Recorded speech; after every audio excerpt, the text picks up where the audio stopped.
नमस्कार छात्रों, हमारे एचडीएल क्लासेस में आपका फाइनली शुभ शुभ गुड मॉर्निंग। साथ साथ में आपको यहाँ पे लेके आ चुका हूँ ओरिजिनल पेपर त्रैमासिक परीक्षा कक्षा 12वीं हिंदी 80 नंबर पेपर। समय 3 घंटे आपके सामने है। ये रहा कुछ प्रश्नों के कुछ निर्देश। समय प्रश्न हल करना अनिवार्य है। इसे 5 से 22 प्रश्न, 6 से 15 तक के 2 अंक वाले हैं और 16 से 19 तक 3 अंक वाले हैं और 20 से 23 तक के 4 अंक वाले हैं और यहाँ पे पूरे निर्देश हैं। चलिए फटाक से इसको उठाते हैं और सारा फटाफट आपको सारे के आंसर दिखा देता हूँ मैं पहले से। ठीक है, यहाँ पे आप देख सकते हैं, यहाँ पे करोड़ रत्न स्थायी बहुत शौक होता है। यहाँ पे काव्य शोभा बनाने तत्व को क्या कहते हैं? अपन अलंकार कहते हैं। इसके बाद फिर नेक्स्ट है सिल्वर वेल्डिंग के पार्ट के आधार पर स्पाइड वाक्यों का कौन करता है? तो ये जो इसका राजा किष्किंधा करता है, कौन करता है? किष्किंधा करता है। फिर नेक्स्ट है भक्तिन का वास्तविक नाम क्या था? तो भक्तिन का वास्तविक नाम जो था वो लक्ष्मी था। ठीक है, क्या था? लक्ष्मी था। अब चलते हैं यहाँ पे नेक्स्ट क्वेश्चन आपके सामने पूछा जाएगा। रामचरितमानस की भाषा है तो यहाँ पे एक अवधी भाषा मानी जाती है। ठीक है, और एक क्वेश्चन फाइनली एक क्वेश्चन और आपका बच रहा है। आत्मा परिचय कविता में लिखे कभी किसका पान किया करता था? तो जो इसका किसका पान करता था? संदेह रूपी मदिरा का। ठीक है, संदेह रूपी यहाँ पे हो जाएगा। अब चलते खालिस्तान पे। देखिए बच्चों, खालिस्तान आपके सामने कुछ इस तरह दिए गए हैं जो है अलंकार से काव्य में खाली खाली उत्पन्न होती है। तो यहाँ पे सुंदरता उत्पन्न होती है, दुरूपता नहीं, सुंदरता उत्पन्न होती है। फिर नेक्स्ट है आश्रय की वहाँ शारीरिक चेष्टाओं से खाली खाली कहलाती है। तो ये अनुभव कहलाती है। क्या कहलाती है? अनुभव। फिर निश्चित पैसे में दोषपूर्ण निर्धारण करने वाली गति वगैरह जीवन भर के लिए पैसे में बंद रहती है। क्या कहलाती है? जाति प्रथा कहलाती है। फाइनली क्या होगा इसका? जाति प्रथा। नेक्स्ट है एक भाषा के क्षेत्र में कई उपलब्धियाँ, एक भाषा के क्षेत्र में कई भाषाएं होती हैं। ठीक है, ये चीज़ कंप्लीट कर लो आप।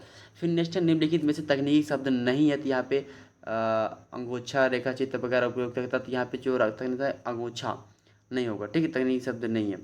फिर नेक्स्ट है राष्ट्रभाषा में से अंग्रेजी को क्या कहते हैं? ऑफिशियल लैंग्वेज कहते हैं। तो ये आप देख जानते हैं अच्छे से, आपको अच्छे पता है।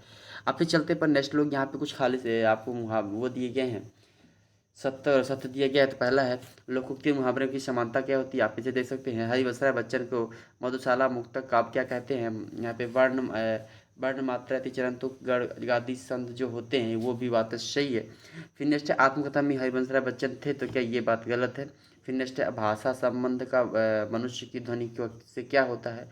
ये भी गलत है। सॉरी सॉरी, ये सही है। ठीक है।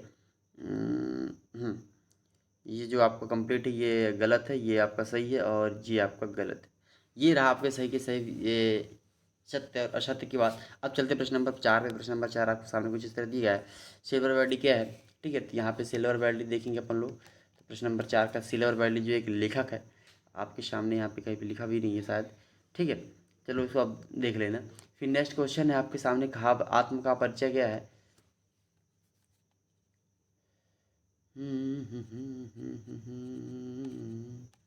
ठीक है, प्रश्न नंबर 4 थोड़ा सा आप तो उसकी आप देख लीजिएगा, सही जोड़ी मैं ढूंढ ढूंढ नहीं पाया हूँ।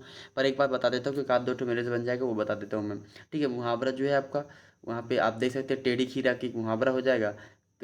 छाप खाना का क्या मतलब है? देख सकते हैं ना, भक्तिन कौन थी? भक्तिन की बात कर रहा है। यहाँ पे महादेवी वर्मा की बात कर रहा है। कविता के बहाने कौन से थे? तो यहाँ पे देख सकते हैं ये चीज़ें। अब प्रश्न नंबर 5 देखिए। प्रश्न नंबर 5 आपके सामने कुछ एक ही इस तरह कुछ दिया गया है। बस आपको कुछ करना नहीं है, यहाँ से शुरू करना है। आत्मकथा कौन लिखता है? तो यहाँ पे आत्मकथा कौन लिखता है? लेखक लिखता है। कौन लिखता है? लेखक लिख लेता है बच्चों। नेक्स्ट लोकोक्ति में अन्य अन्य किस नाम से जाना जाता है? तो उसे कहावत कहा जाता है। क्या कहा जाता है?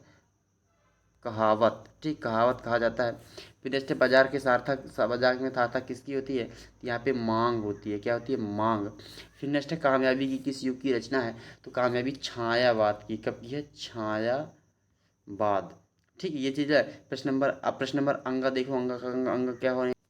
ठीक है, तो ये सारे प्रश्न आप देख ही लिए हैं मेरे ख्याल से। और ये प्रश्न नंबर 5 के कुछ आंसर रह गए हैं आपके सामने, तो मैं उसको भी दिखा देता हूँ।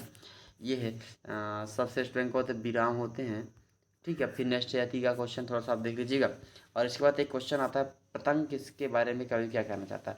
तो पतंग के बारे में कवि क्या कहना चाहता है कि पतंग संसार में सबसे छोटा और हल्का चीज़ है, जो है रंग बिरंगी होती है, वो है बहुत से सारे से हल्के कागजों से बनी होती है। इसमें लगी बांस की कामनी खपची अत्यधिक पतली होती है और वह पतंग